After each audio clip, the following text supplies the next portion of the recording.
Square Enix is in a bit of a decline, folks. It has been for a while now because they started dipping their toes away from their core fan base, which was, the Japanese audience who wanted Japanese games, and then the Western audience who wanted their Japanese games.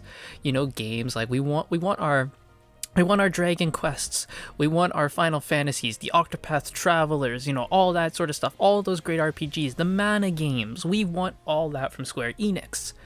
Well, they started to differ away from that and started to take a lot more modern audience in mind, and it hasn't gone the way I think they wanted. So, Square Enix, if we take just a look, let's just take a look, right? Final Fantasy VII Rebirth, the part 2 of their Final Fantasy VII Remake trilogy, as reported by Square Enix, did lower than expected. And if we take a look at how many sales it sold over 3.5 million copies. That's how much it sold. Final Fantasy VII Remake has sold over 7 million copies. And it sold 3.5 in its first 3 days. So in its first 3 days, it sold the same amount as Final Fantasy VII Rebirth did. Oof. And then you take a look at something like Forspoken. We talk about Forspoken quite a bit. It is a definite modern audience game, and Square Enix, they published it. Forspoken was really made by a Western, developers, but Square Enix still published it.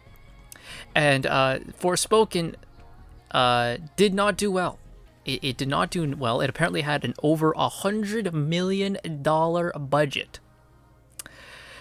Square Enix themselves said that it was lower than anticipated after its release, and it only sold 29,055 physical copies in its first week in Japan. This game was so fucking bad. Luminous Productions, the company, the studio that made it, they were merged into Square Enix. This game was so bad it killed the fucking studio. That's how bad this game was. And you look at something like Foam Stars. What's Foam Stars, you may ask? Foam Stars is a PlayStation free-to-play, multiplayer game. If you don't fucking remember it, good. I don't fucking remember it either. But on its first fucking few days, right? In its first 2 months of launch, it lost 95% of its player base on both PS5 and PS4. Now, it has gone up a bit. Because they switched to a free-to-play model in October 2024, and from there, it's kind of like, okay, but its base isn't huge. It doesn't have a huge base. Like I said, most of you probably don't even know this game fucking exists. And they don't have any more seasonal updates anymore. They just keep redoing the same ones, which just means no one fucking plays this game anymore. Then you have something like Visions of Mana, which I want to sell well, because I like the Mana series. I think the Mana series is really cool. But Visions of Mana only sold 40,000 physical copies in Japan during its opening week, across both PS5 and PS4. That's not good. That is not good. So apparently they only made about $3 million in revenue for this game, which is not good. And Square Enix themselves have said this was poorly. This did not do well, which is a shame. Because I like Mana. So and because of how bad this is, us getting another Mana game anytime soon, I don't know. I don't know. But why do I talk about all the bad things Square Enix has done? Well, it's because over the past couple of months, there seems to be a bit more of an effort of Square Enix to go back to what they used to be. They fired a buttload of their Western team. Pretty much the entire Western team was gutted. I made videos about that, and it was fun to watch that. And it seemed like that they were going back to basics in terms of going back to making games that people like. Then you take a look at the games they got announced. So far, the first game that they put out this year was Dragon Quest VII Fragments of the Forgotten Past Reimagined. Now, there is some modern fucking censorship localization garbage in that one, so it isn't quite safe, but it is still Dragon Quest. They at least are sticking to an IP that they know is going to sell well. Then they have The Adventures of Elliot coming out later this year.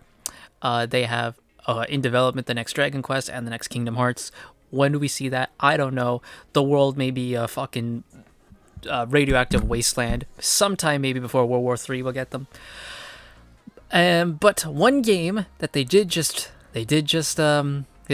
put out was Killer In, which is a PC game. It's just another live service game. It's their new live service game. That's going to be all them, not like, they make it for PlayStation. This is their own game. It's out on Steam now. And it hasn't gone well. It hasn't gone well at all. Its peak player count was, at time of recording, this is the day after, so the 16th. It launched on the 15th, around February 16th. So at time of recording, its peak player count was 817 players. See, that isn't a good. That is not good. That's really not good. That's not good.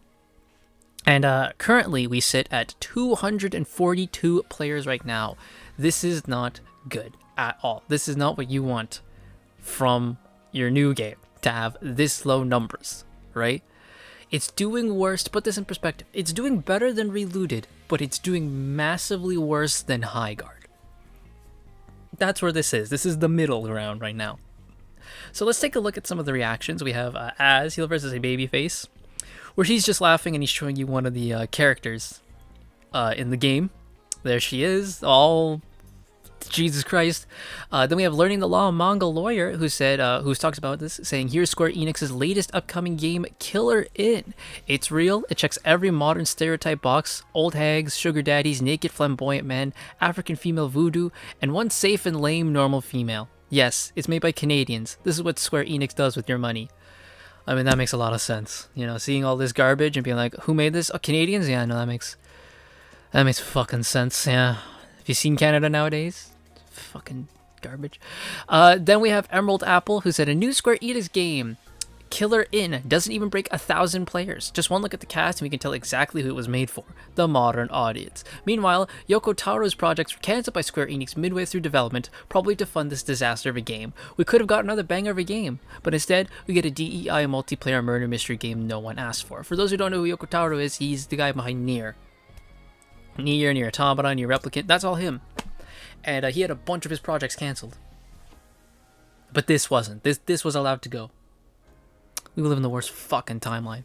So even though maybe Square Enix is trying to go back to making some sort of profit, they're still making garbage. They still have garbage out there. Now, yes, this game was probably in development fucking for years and they just shat it out, right? But it still doesn't help their optics. It really doesn't help their optics. And while I can hope that Square Enix is trying to get back on track with all those massive layoffs in the Western team, and them, like I said, they're going back to like IPs that we the fans like Dragon Quest, Final Fantasy, all that type of stuff, Octopath Traveler. They're going back to stuff like that. You still have to make them good, not just use the IP, and you still have to try and you have to cater to your real fan base, not the mythical modern audience that doesn't exist and don't buy your fucking games. If you want an example, look at the chart numbers for Killer In. That's made for the modern audience. Look how low that count is. That's the amount of people screeching online like, oh my god, Tifa, you can see her breasts. You're goddamn right I could see her breasts. You know what her breasts did? Her breasts sold over 7 million copies. That's what her breasts did, motherfucker. So there we go. Another Square Enix fail. I'm here to talk about it. I'm here to laugh at it. Killer In, I don't think this is going to be as big as something like High Guard, right? Or when Horizon Zero Salads comes out. I don't think this is going to be as big as that. This will just go away in like a week. But I'm going to chronicleize it anyway. So let me know what you guys think in the comments down below. Are you going to play Killer In, or are you just going to laugh like I am? Let me know, and I'll see you guys all next time.